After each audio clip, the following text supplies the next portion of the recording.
All right, guys, I want to talk to you about a few really common mistakes that I see made when people do a WA or contingency appointment. The biggest one I see is they brag about the company. They want to come in and talk about the company's reviews and the company's community involvement and all these things about the company. For the most part, that's not what that homeowner cares about. That's what you want them to know. Oftentimes, the reason why you're doing that is because you feel that there's a lack of trust, and you feel that the best way for you to establish that trust is to tell them how great of a company this is. It just doesn't work. They don't care. There's an elephant in the room that they're concerned about, and they're not going to listen to you until you address that elephant in the room. Another mistake that I see a lot is exaggerating damage or exaggerating the issues. You got to understand that most likely you knocked on their door. They don't know you. Or maybe they called you because of a referral or recommendation or something online, but they don't know you. They don't intimately know the business. There's not an inherent level of trust. They're suspicious of you and what you're telling them. They're reading you for lies and misinformation and things like that. Their radar is up.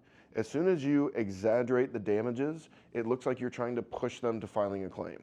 As soon as you tell them that these are catastrophic or these are severe issues or anything like that, it's going to build down that trust. Their radar goes up. They're nervous about the conversation. It's a bad look.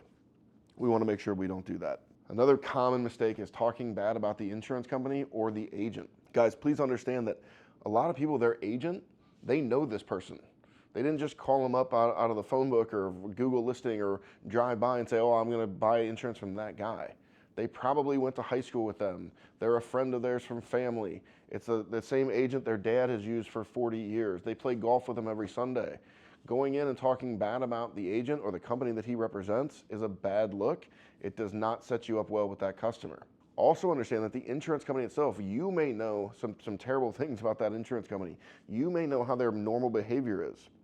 But they don't. They've been told over and over again that they're in good hands, that they have a good neighbor, that insurance company is on their side. And so if you go in and try to tear that down, it's not going to look good, it's not going to be received well, and it's going to set you up to look like the abrasive, aggressive contractor. It's not going to be a good look, so let's not do it.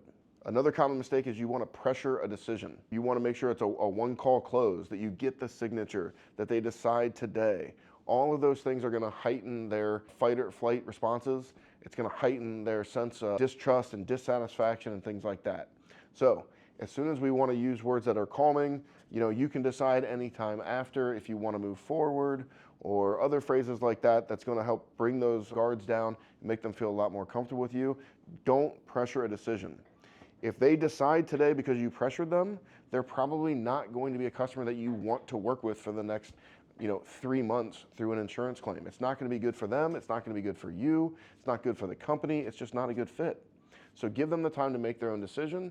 If you back off and you don't pressure them, chances are they're going to make the decision that you want them to make anyway. The last thing that we don't want to do is forget to listen. Now at the WA, at the contingency meeting, this is a chance for me to speak a lot. I'm one explaining all of the details and the ins and outs to them.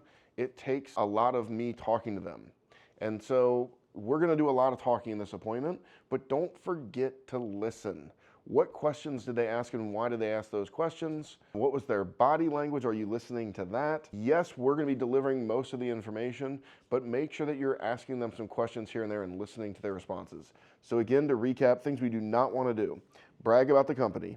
We do not want to exaggerate the damages or the issues on the roof. We do not want to speak poorly about the insurance company or the agent. We do not want to pressure them for a decision, and we do not want to forget to listen.